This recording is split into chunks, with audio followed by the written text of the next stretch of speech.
जैसा कि अभी सोहेल साहब ने भी आपको बताया कि आज 370 की सुनवाई हो रही है सुप्रीम कोर्ट में और हमारी पार्टी भी उसमें इंटरवीनर की तरह से मुदाखलत कर रही है केस में। और आप जानते हैं कि जो सुप्रीम कोर्ट है ये न सिर्फ जम्मू कश्मीर के लोगों के लिए बल्कि जो मुल्क में इस वक्त हालात हो रहे हैं, जो मणिपुर से लेके हरियाणा तक पूरे मुल्क को नफरत की आग से जलाया जा रहा है। सुप्रीम कोर्ट ऐसे में आखिरी उम्मीद बची हुई है और जहां तक 370 का सवाल है, न सिर्फ जम्मू कश्मीर के लोग या मुल्क के लोग बल्कि पूरी दुनिया की नजरें इस वक्त सुप्रीम कोर्ट पे लगी हुई हैं, क्योंकि सारी दुनिया जानती है जम्मू कश्मीर एक मुस्लिम मेजॉरिटी स्टेट होने के बावजूद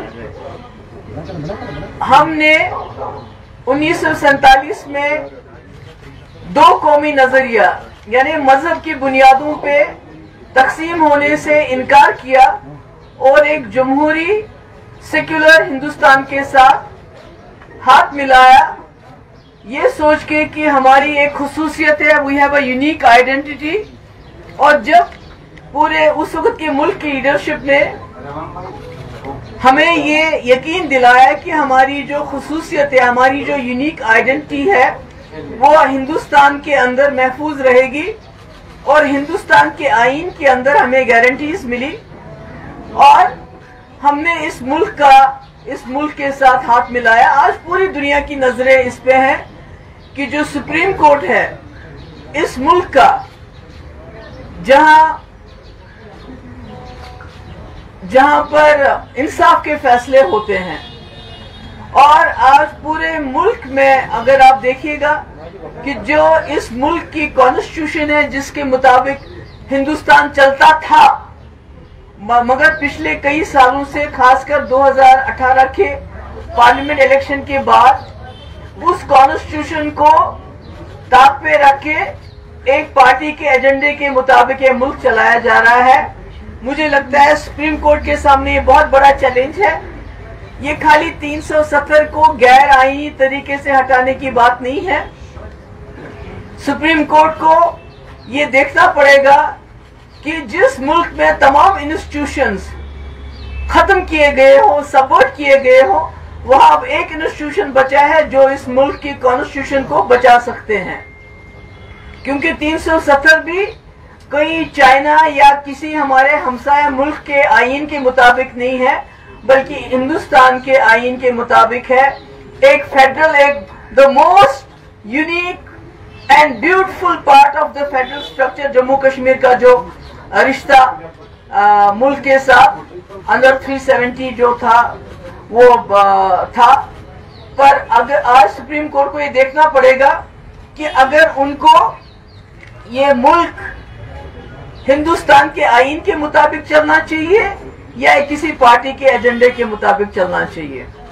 तो इसमें मैं समझती हूं कि ये आज का दिन जो है, अभी तो बहुत दिन केस चलेगा, इसमें हमें उम्मीद है, क्योंकि अगर आज सुप्रीम कोर्ट ने इसमें जम्मू कश्मीर के लोगों की वो मसलहत, वो फैसला, वो कुर्बानियां याद नहीं रखी कि जिसकी वजह से जो देके जम्मू कश्मीर एक आजाद हिंदुस्तान, जमहूरी हिंदुस्तान, एक सेक्युलर हिंदुस्तान का हिस्सा बना और सिर्फ एक पार्टी के एजेंडे की तस्कीन के लिए इसमें आगे जो है चले, मुझे लगता है वो न सिर्फ जम्मू कश्मीर के लिए बल्कि पूरे मुल्क के लिए खतरनाक हो सकता है। क्योंकि आपने देखा जो बीजेपी की जमात है वो न सिर्फ अपनी ब्रूट मेजॉरिटी से इस मुल्क के आईन की धज्जियां उड़ाती है पार्लियामेंट के अंदर, जो 2019 5 अगस्त को हुआ, जिस वक्त जम्मू कश्मीर के आईन को तहस नहस किया गया, बल्कि जो सुप्रीम कोर्ट की रूलिंग्स है, हम सुप्रीम कोर्ट से कुछ नहीं चाहते हैं। हम चाहते हैं कि सुप्रीम कोर्ट सिर्फ ये नजर में रखे कि इस मुल्क को आईन के मुताबिक चलाना है या बीजेपी के कम्युनल एजेंडे के मुताबिक चलाना है। अगर आइन के मुताबिक चलाना है तो जम्मू कश्मीर की खुसूसी पोजीशन इस मुल्क के आइन का हिस्सा थी।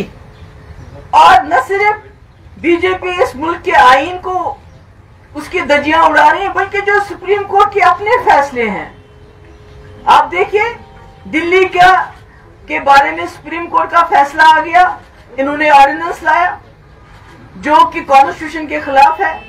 इसी तरह सुप्रीम कोर्ट का फैसला 370 को लेके, चाहे संपत प्रकाश हो, चाहे विजय लक्ष्मी झा हो, चाहे स्टेट बैंक ऑफ इंडिया हो, क्या बोला है सुप्रीम कोर्ट ने कि 370 बेशक उसके साथ लफ्ज टेम्पररी है, मगर उसको तब तक नहीं हटाया जा सकता जब तक जम्मू कश्मीर की कॉन्स्टिट्यूएंट असेंबली इसको रिकमेंड ना करे प्रेसिडेंट ऑफ इंडिया को।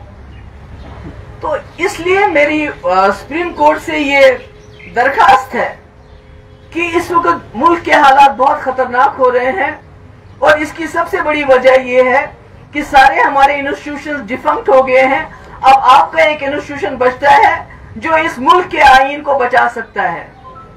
हमें मालूम है कि हालात खतरनाक है, इतना आसान नहीं है आप लोगों के लिए भी, जो हम देख रहे हैं, जो मुल्क के हालात देख रहे हैं, जिस तरह से गोलियां दिन दहाड़े गोलियां चलाई जाती हैं, नारे लगाए जाते हैं। तो अगर सुप्रीम कोर्ट इस मुल्क को बचाना चाहता है तो इस मुल्क के आईन को बचाना होगा। अगर इस मुल्क को आईन को बचाएंगे आप तो इस मुल्क के लोगों के हकूक, उनकी जिंदगी को आप बचाएंगे। आज सवाल ये नहीं है कि 370 के ऊपर आप क्या फैसला लेते हैं, आज सवाल ये है कि आप इस मुल्क को बचाने के लिए आगे आने के लिए तैयार हैं, रिस्क उठाने के जो risk, are you ready to take risk. जैसा इंदिरा जी के टाइम में इलाहाबाद कोर्ट ने इंदिरा जी के खिलाफ फैसला देके एक बहुत बड़ा रिस्क लिया था। क्या सुप्रीम कोर्ट इस वक्त हिंदुस्तान को बचाने के लिए, हिंदुस्तान के आईन को बचाने के लिए, उस आईन को बचाने के लिए जिसने जम्मू कश्मीर को 370 दिया था, 35A दिया था, आगे आने के लिए तैयार है? या खुदा ना खास्ता जो इस वक्त मुल्क में हो रहा है, मणिपुर से लेके हरियाणा तक, कहीं उसमें उसका हिस्सा न बन जाए। There are only two sides. You have to choose.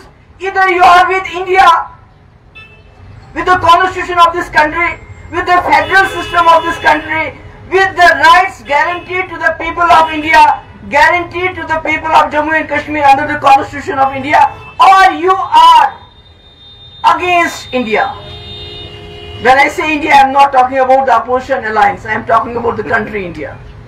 So that's my point. तो मेरी यही गुजारिश है सुप्रीम कोर्ट से कि इस मुल्क को बचाइए, इसके आईन को बचाइए, और जम्मू कश्मीर को भी बचाइए। जो मणिपुर के हालात हैं वो धीरे धीरे पूरे मुल्क को अपनी लपेट में लेके जा रहे हैं। इस मुल्क को बचाइए। Thank you so much.